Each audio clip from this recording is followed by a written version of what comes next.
Il est 6h30, bon réveil, bienvenue à vous sur RTI 1. 175 prisonniers sur 300, 175 prisonniers donc de la crise post-électorale ont été libérés. Notre équipe de reportage en a rencontré certains hier lundi à la MACA, la maison d'arrêt et de correction d'Abidjan. Les ex-détenus se réjouissent de cette libération. Ils remercient le président Alassane Ouattara et comptent surtout sillonner le pays tout entier pour prôner le pardon et la réconciliation nationale. Ahmed Traoré et Gabriel Zani. Anciennement leader de jeunesse et opérateur économique, Agnès Melej Fred est âgée de 38 ans. 6 ans durant, il a séjourné à la MACA, la maison d'arrêt et de correction d'Abidjan. Il a retrouvé la liberté ce lundi 13 août. Agnès Melej Fred fait partie des 300 prisonniers de la crise post-électorale qui ont bénéficié de l'amnistie signée par le chef de l'État Alassane Ouattara. Une liberté qu'il savoure, lui et ses co-détenus. Pour nous, depuis longtemps, nous avons dit que les problèmes peuvent se régler entre nous les Ivoiriens. Et voilà qu'aujourd'hui, tous les camarades, tout le monde se retrouve dehors. Et vous voyez la joie, vous voyez l'ambiance, c'est la Côte d'Ivoire qui gagne. C'est un acte fort qui va booster la réconciliation. L'amnistie est bien arrivée. Et ça a permis une décrispation au niveau de tout le monde. Donc aujourd'hui, c'est une joie, une fierté pour le pays. On sent un grand pas vers la réconciliation. Après la MACA, nous nous sommes rendus à Yopougon-Selmer pour rencontrer un autre ex-détenu qui a retrouvé sa famille 5 ans après son incarcération. L'émotion est totale.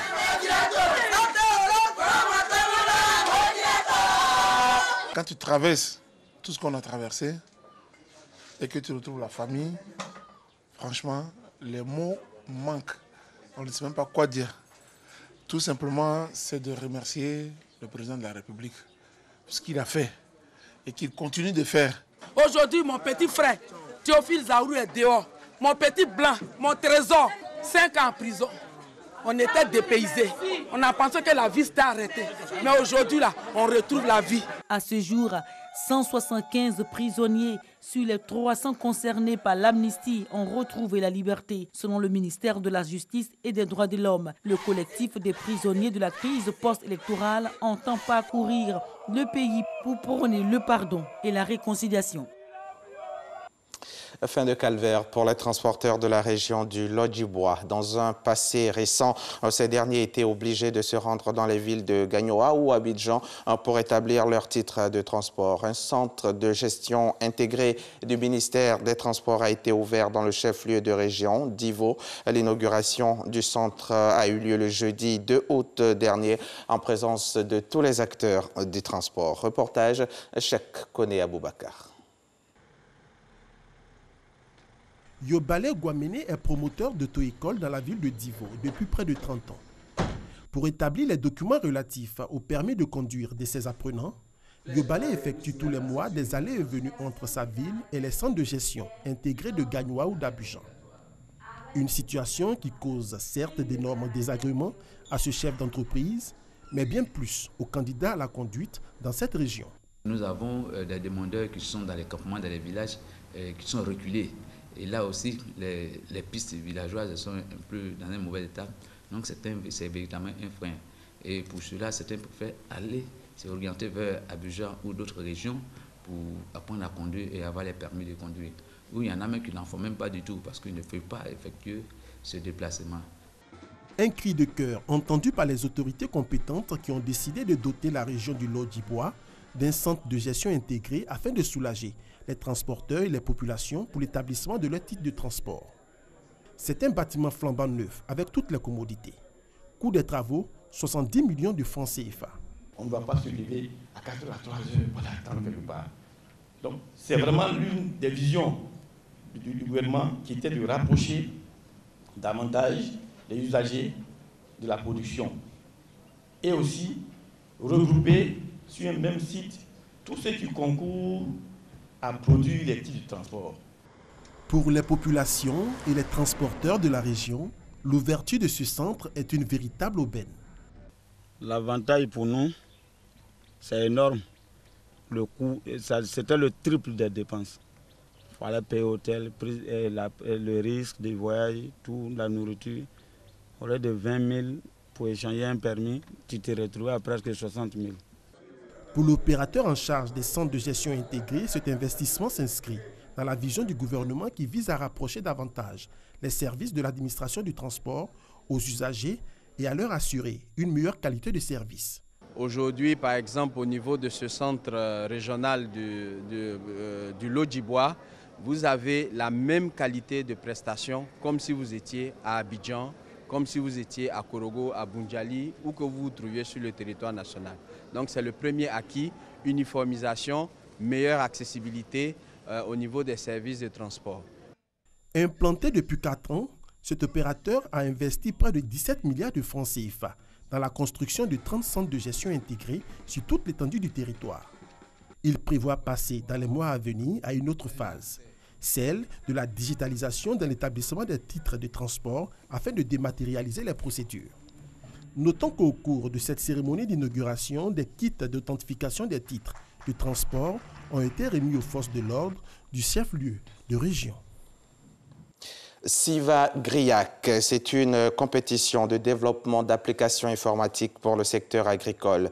La finale de cette compétition a eu lieu donc vendredi 3 août dernier dans la commune du Plateau. L'équipe Gaji est sortie victorieuse des 14 équipes finalistes avec son projet, une plateforme de gestion du système d'irrigation et d'entretien des rizières et des maraîchers.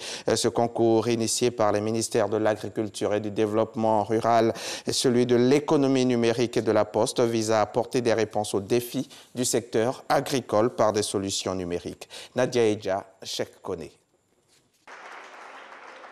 Ils sont les heureux gagnants de cette première édition du CIV Agri-Arc, un concours de développement d'applications informatiques initié pour répondre aux défis du secteur agricole ivoirien.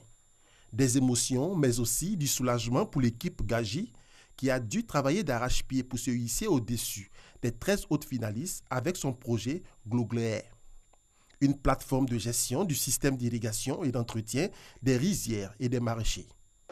Nous sommes très heureux. Il faut déjà dire que ce n'était pas facile. L'organisation à notre niveau a été vraiment compliquée, mais par la grâce de Dieu, le travail a payé et aujourd'hui nous sommes vainqueurs. En plus des lots en nature et en espèces, chacune des équipes lauréates bénéficiera d'un suivi en vue de parachever et lancer son projet. Une expérience enrichissante pour ces jeunes de 18 à 35 ans. On a travaillé sur une application mobile qui permet à l'agriculteur de faire lui-même son propre engrais à partir de tous les déchets organiques environnants.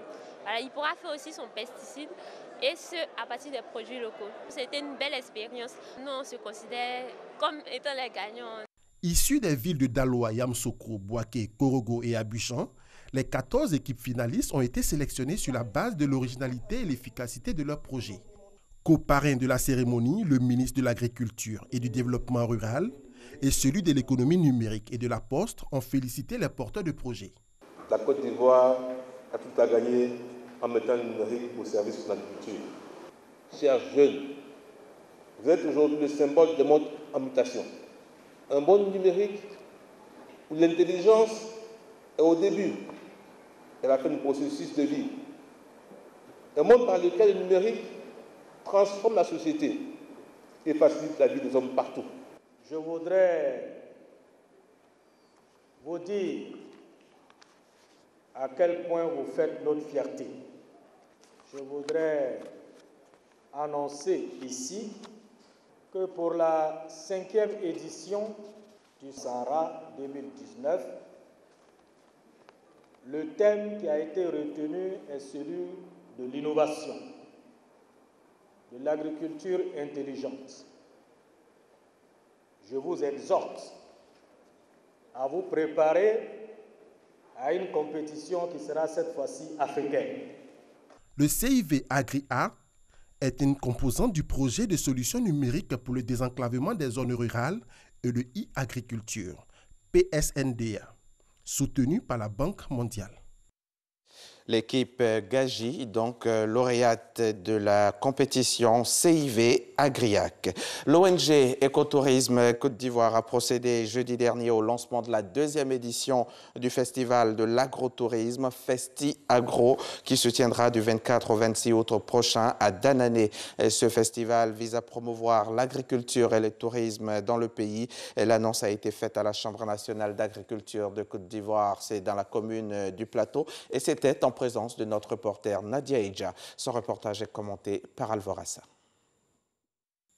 C'est à Danané, ville de la région du Tonkwi, dans le Grand Ouest, que se tiendra sur 3 jours la deuxième édition du Festival de l'agrotourisme, Festi Agro, avec pour thème la cohésion sociale par le tourisme et l'agriculture. Un choix justifié par les nombreux atouts dont dispose la localité. Danané regorge 7 sites touristiques vraiment très abrisés. Notre destination, qui est la première destination touristique de la Côte d'Ivoire, et aussi la première destination agricole par excellence de la Côte d'Ivoire, est-ce qu'on ne peut pas faire sortir quelque chose qui va valoriser ces potentialités-là dans la Côte d'Ivoire pour que le monde entier aussi voit aussi que chez nous aussi, il y a ce qui est meilleur. Ce festival ouvert au grand public vise à promouvoir l'agriculture et le tourisme en Côte d'Ivoire.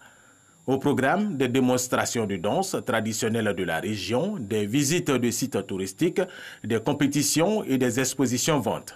Avec comme innovation pour cette année la promotion du riz d'anané et de l'huile rouge des richesses agricoles de cette région. Rappelons que le succès de la première édition du Festi Agro a permis la découverte de nouveaux sites touristiques dans la localité de Danané. Au Mali, les résultats du second tour de l'élection présidentielle ne sont pas encore connus, mais ils sont déjà contestés. Comme en 2013, le président sortant Ibrahim Boubacar Keïta a affronté le chef de file de l'opposition, Soumaïla Cissé. Lundi, devant ses partisans, ce dernier a annoncé son intention de rejeter les résultats avant même leur publication et a appelé les Maliens à se mobiliser. L'abstention au scrutin de dimanche risque d'être plus forte qu'au premier tour. Sur 1000 bureaux de vote observé, le POCIM, le pôle d'observation citoyenne du Mali, estime que la participation tourne autour de 27%. En RDC, 6 candidats de l'opposition à la présidentielle de décembre viennent de faire une déclaration publique pour présenter un seul candidat. Ils appellent également le pouvoir actuel à autoriser le retour de Moïse Katumbi pour qu'il participe au scrutin comme candidat et comme électeur. Après le suspense, le président Joseph Kabila ne sera pas candidat à l'élection du 23 décembre. C'est son ancien ministre de l'Intérieur, Emmanuel Ramazani Chadari, et secrétaire permanent de son parti qui défendra les couleurs de la majorité présidentielle. C'est la fin de ce journal. Merci de l'avoir suivi. Restez sur la chaîne qui rassemble.